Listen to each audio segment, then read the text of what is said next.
All right, we are recording now. All right, very well. Okay. Hello, everyone. I'm Onelica Andrade. I live in Belgium and vote in California. I'm a member of Democrats Abroad, which is the official Democratic Party arm of the 9 million Americans living outside the United States. I'm part of the executive committee of the Hispanic Caucus as well. And we have done our utmost to mobilize voters abroad for the general election and now for the Georgia runoff. We have helped Georgia voters register, request their ballot, and send their ballot back.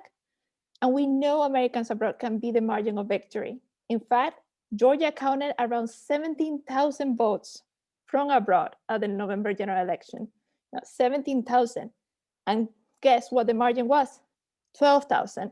So we're there, definitely the margin of victory, and we can make a difference. And this is why we have put so much effort into getting out the vote. And now we're working really hard to find Georgia voters and to help them vote. And today I'm joined by the Vice President of the Hispanic Caucus, Miguel Madrigal, who is actually in Georgia mobilizing the Latino vote. Hi, Miguel, welcome. Hi, Onelica. It's great to be here. I came here on Saturday, and I've been door knocking ever since. I've knocked on an average of 80 doors per day, so it's been quite a ride. So just to introduce myself, I am Jose Miguel Madrigal. I am an Ohio voter, and I live in Costa Rica, and I've been a member of Democrats Abroad since the day I turned 18.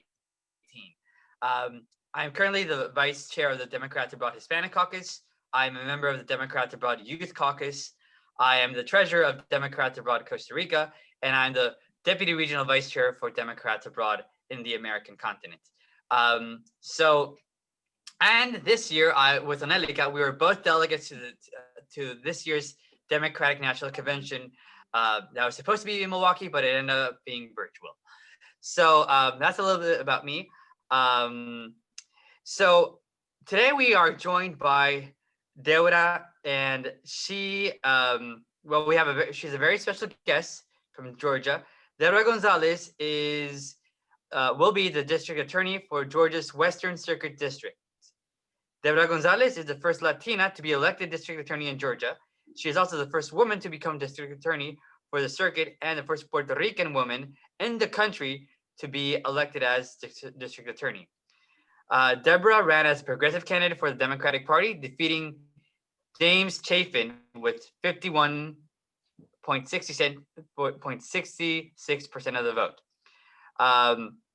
Ms. Gonzalez is also a former member of the Georgia General Assembly and served as a state representative for Georgia's House District 117 from November of 2017 to January of 2019. And she was also a member of the Electoral College. She actually casted a vote for Joe Biden and Kamala Harris in the Georgia Capitol on December 14th, which is, I think that's amazing. That's even better than being a delegate, being an elector. So Deborah, thank you for being here. Absolutely. First of all, thank you guys for reaching out. It's so exciting to learn about these new groups all over the world. And, before COVID hit, we would make an international trip every year, and I would always try to find affiliate groups. So I hope that when COVID is a little better contained and we have our vaccines, that I can go visit and maybe visit some of you guys over where you are.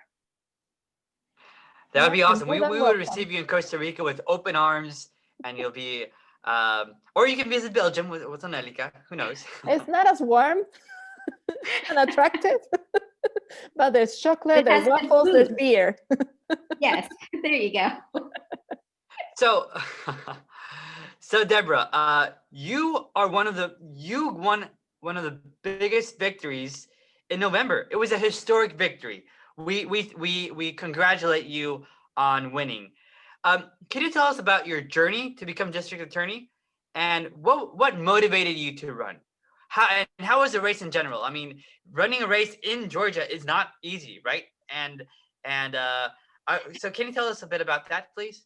Yeah, it's not easy, especially if you're a Democrat, right? In what was considered a very, very red state. And first of all, I just want to correct you because the actual victory came December first, because we ended up in a runoff, just like we have the Senate runoffs. And those happen because under Georgia law, a candidate must receive 50% of the vote plus, right? You have to get over 50% in order to be declared a winner. And so whenever you have a race that has 3 or more candidates, it's very likely that it's going to go into a runoff. And so, on November 3rd, we got 48.5% of the vote. Yay, but just not enough, right? So we had to go back, and on December 1st, we were able to bring home that victory. But it was a long, hard-fought campaign because for a while, we didn't even have an election. The governor had canceled it. And so in order to have the election, we actually had to sue the governor of Georgia, Brian Kemp, and the Secretary of State, Brad Raffensperger, to make sure that we can get this election on the ballot. And we were able to do so. We won 5 times in court, from the federal court to the appeals court to the Georgia Supreme Court. And each time they agreed that the law that the governor was using to cancel this election was unconstitutional. And it was an example of voter suppression, and that it was a violation of the Constitution and therefore was not valid. And that's how we actually got our election on the ballot. So for a while this year, we didn't even know if we were going to have an election, but we were able to do it.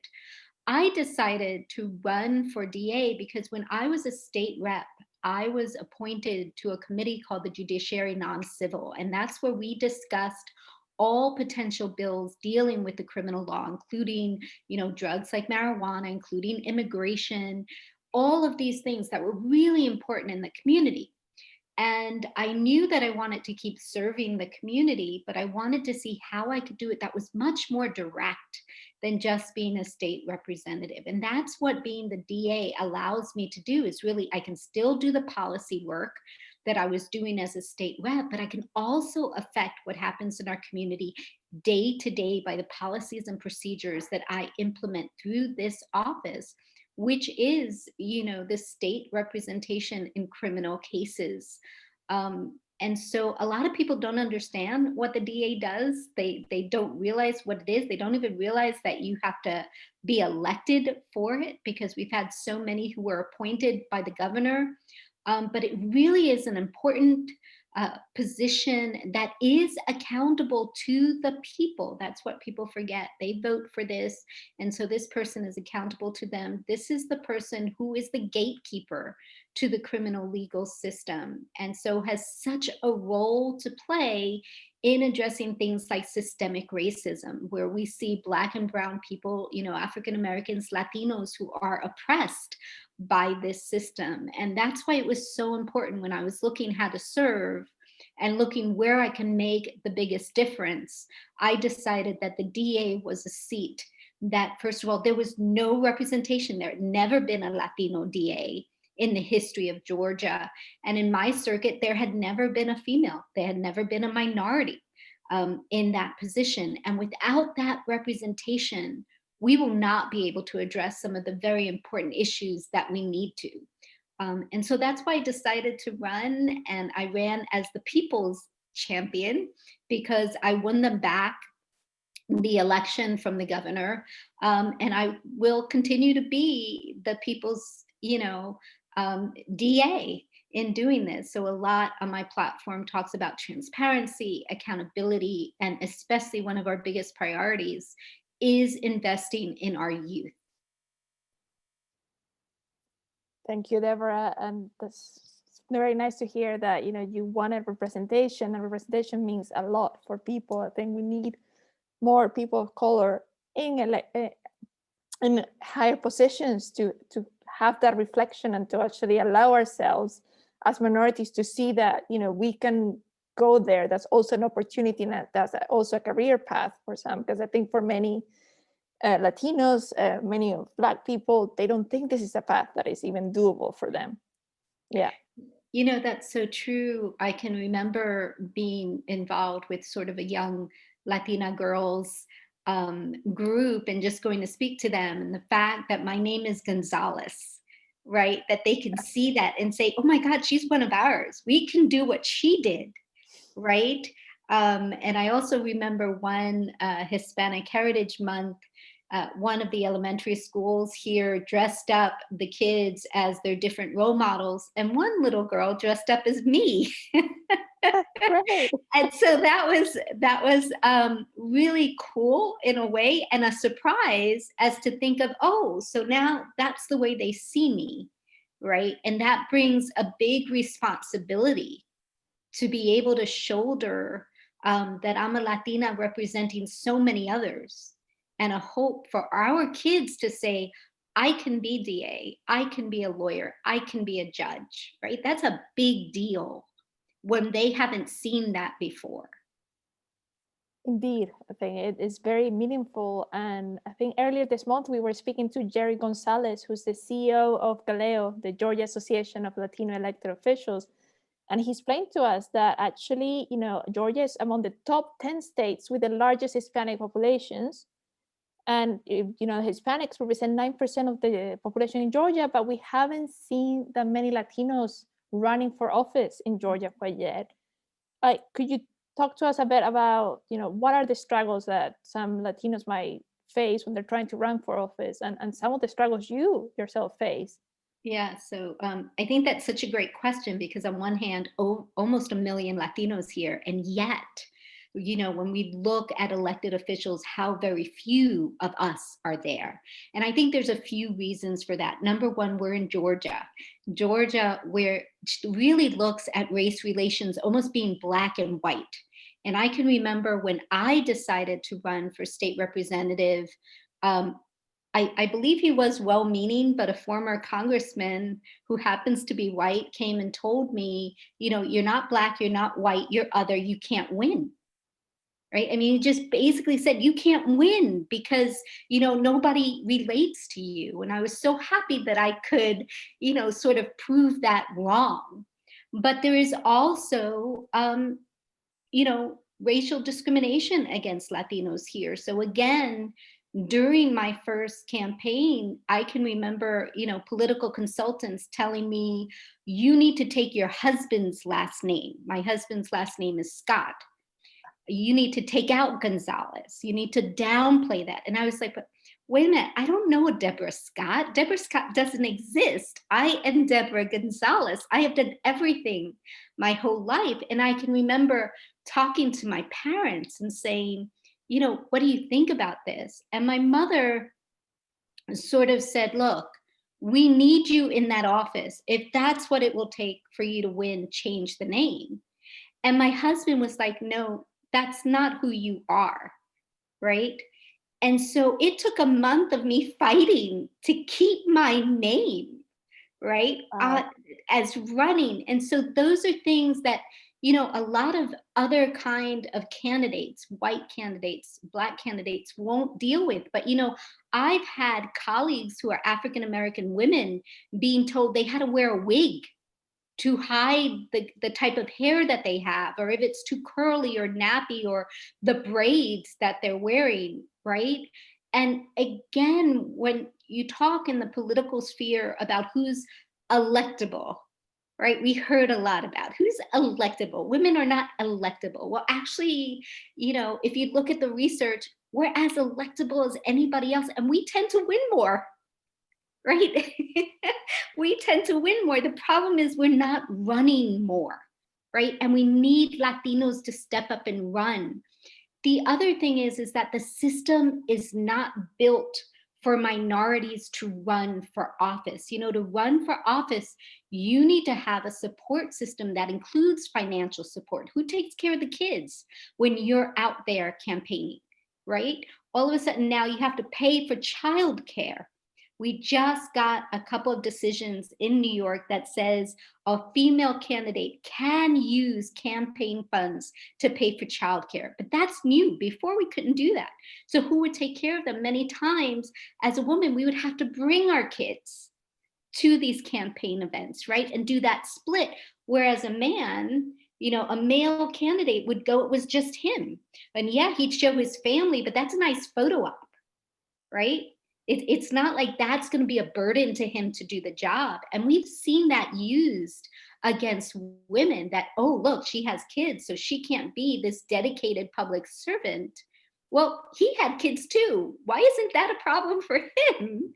So you can see these challenges that as a female and as a Latina and a minority, other kinds of candidates are not going to face, right, in doing that. And so one, we have to build infrastructure and support systems to help Latinos run in a way, help them raise funds. You know, I'm very grateful to have been endorsed by Galileo Impact Fund, by the Latino Victory Fund. And, you know, Latino Victory is a national organization. They were able to have a fundraiser for me. And guess who showed up by surprise? Lin-Manuel Miranda. Okay, that was like, wow. Total surprise. I didn't know he was going to be there until like 5 minutes before. But, you know, having access to that, to be able to bring in those kinds of funds so that we can run, because unfortunately, it takes money in our democratic system in order to get people in. We're very proud that the majority of our money came from small donors, but you still sometimes need that kind of star power, right? That kind of system behind you so that you can get to that point where you need to be and you can win. Yeah, definitely. You know, back in 2018, Stacey Abrams, she broke that stereotype. She, you know, Democratic Party has been running male white candidates to win in southern places, Tennessee, Kentucky, Georgia, and Stacey Abrams broke that mold. She definitely, she was not our typical candidate, and you know, she was this close to win, but you know, some people say that the election was stolen from her, and I agree. I mean, we saw major voter suppression in this state, in the state of Georgia, and you know, this voter suppression is targeted towards people of color and younger people, and you know, the fact that the Secretary of State who was running the election, and he was also not only running the election, he was also running, you know, supervising it. He and you know, I do feel for Stacey Abrams and how she was stolen from being governor. You know, and I think you yourself, you were entrapped in this system where you, Brian Kemp had a lawsuit against you, right? And he was trying I had to it against him. Oh, you ran against him? I sued him. Oh yeah, yeah. You sued him. Okay. But you know, he was trying to use a 2018 law to prevent you to delay the DA race. Is that correct? Yeah. Okay. To basically cancel the DA race and not have another one until 2022. Oh no. And just appoint whoever he wanted, right? And so one of the arguments we made is, what prevents him then, if that law was considered valid, what prevents him then from making these pseudo arrangements with individuals? You be DA for 2 years and then resign so I can appoint somebody else, right? And that was part of the argument that we made to the justices, right? About, you know, there would be no limit to his discretion and his appointment power. And that would basically mean that no DA would ever get elected again in the state of Georgia. It would always be in the hands of the governor. And that is not what the writers of the Constitution intended. An elected official should be elected. But, you know, you're so right. I mean, first of all, I also believe that Stacey was you know, that election was stolen from her. And in a way, I can look back and say, well, what would have happened right now if she would have been elected governor back then? Would she have been motivated to do what she did and create Fair Fight and Fair Count and the new Georgia Project, you know, or would none of that have happened and we would actually have gone to Trump? this time, because, Georgia went for Joe Biden, a Democrat, for the first time in 28 years. This is a big deal, and I can remember you mentioned that I was one of those 16 electors. And when you walked into that room in the Capitol on December 14th, you felt the weight of what that meant. We were there were 16 of us plus 3 alternates. We knew this historic moment in that, that we were turning blue for the presidency. And so what we're hoping is that with these Senate races, we can establish that it really is blue, right? That it wasn't just because people didn't want Trump and so Republicans, voted for Biden. We really want to prove that Georgia has turned blue. And we can do that with these Senate races, and it's so important because if we do not get these Senate seats, we are going to have the same situation that we had during Obama's last term in office, where Mitch McConnell just blocks everything. And he's already said it. He's already made the comment that he will not let any bill pass by a Democrat, no matter how good it is, right? He's dangerous in that way because there is no sense of being true to democracy. It's a sense of putting, your party before the people. And we're seeing that with the relief bill right now, right? They will not pass that $2,000. He's put all these poison pills. And so we desperately, desperately need these 2 Senate seats. And that only gives us a tie. I mean, it doesn't even give us the majority. It just gives us a tie, but that is enough because we will have Vice President Kamala Harris, be able to do that tie-breaking vote. And so we'll be able to get the help that citizens need, all over the US and all over the world, right? Because we are also responsible for what happens to you guys in all the other countries where you're at and represent us. We in elected position are also representing you guys, right? You said you're an Ohio voter, you're a California voter, and I loved hearing that, right? And I'm sure that there are tons of Georgia voters out there as well. And so thank you guys for voting and keep voting. I know by the time you listen to this, it's a little late to send in your vote, but if you did, I want to thank you.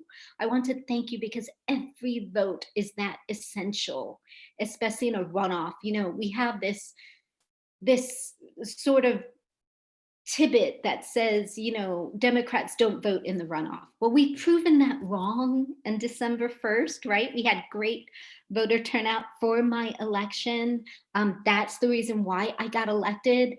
And so we're showing that turnout as well for the January 5th elections. And so I just want to let you know your vote counts. And thank you for that. Thank you, Deborah. And actually, this is a good way of getting to our next point, actually, because, you mentioned the runoff election, you mentioned how you won in a runoff election. So they're vital, they're really, really important. And all eyes are on Georgia. I mean, all eyes are in the US, outside of the US, we're all with Georgia. I think we have colleagues who are not Americans who are like, how can I do? What can I do? I'm like, just help us. Just find all Americans around, just have them vote. And do you have, this is going to be aired out just a day before the election in Georgia. Do you have a message to Georgia voters, in particular those who are facing election fatigue, who are a bit tired because they're being already a runoff and yet another one? And those ones that are not, that haven't gone to the polls yet, what would be a message for them? Well, I want to tell you, talk about election fatigue. In my circuit, this is our 3rd election in 2 months, okay? So you can imagine how tired people are of getting the mailers and getting the phone calls and getting the texts. Yesterday when I got home in my mailbox, there were 10 mailers and I've already voted, and in one way I was telling my husband, oh, this is such a waste. They've got our votes, but I know why we do it. We do it to remind people because there's always that last minute person sort of left it for the last minute. So this is my message to you. If you are a Democrat abroad, Georgia voter, or you know people in Georgia, you have friends, you're friends with them on Facebook, they follow you on Twitter, they follow you on Instagram, reach out, right? Ask them again, did you vote? Please vote. If you voted, please go vote for somebody else. I've already done what I could, but you're there, you're on the ground. You can extend my voice, right? You can augment my vote and my voice. Please do that. Because, you know, person-to-person communication is so effective on things like runoffs, right? So if you have a friend, even though you think, oh yeah, of course they voted, you know, don't assume it. Don't assume it, please. Don't assume. You know, if anything, it gives you a chance to touch base with them. Even if it's been 5-10 years, this will give you a chance to touch base with them. And that's a perfect thing to do at the end of the year and the start of a new year, right? Reconnect some of those old friendships and connections that you have. So that's my message to you, is reach out to those who you know. And, you know, if you're part of a group, if you've done any phone banking or any postcard writing or anything like that, go back to that group and ask them, do you have friends in Georgia? Do you have family in Georgia? Go text them, go send them a message, ask them if they voted, and if they haven't, please vote. December 5th is just that important. And with that great message, we're going to end this interview. Debra Gonzalez, thank you so much for talking to Democrats Abroad. We thank you for all the work you're doing for people in Georgia. And besides, congratulations, you'll be inaugurated tomorrow. So that's a great way. Tomorrow's New Year's Day, and New Year's. Yeah. So actually, I was sworn in already. Oh, okay. December 17th, but tomorrow I take office at 12:01 January 1st Eastern Standard Time. So Great. thank you. Congratulations. And to all Georgia voters abroad and people in Georgia, please check if your ballot has been accepted. If it has not been accepted, there might be an issue with your ballot, and maybe you need to update your signature, or the election office might need more details. You have time until January 8th to fix any issues with your ballot. And to all voters abroad, if you have any questions or run into any issues, please contact us via the voter help desk at votefromabroad.org, or go to the FAQs and you'll find the link to it. You can also call the Georgia Voter Protection Line at 888-730-5816. Thank you so much. And let's vote for Raphael Warnock and John Ossoff for the United States Senate. Thank you so much, Deborah. Thank you, Onelica. And thank you. Thank you.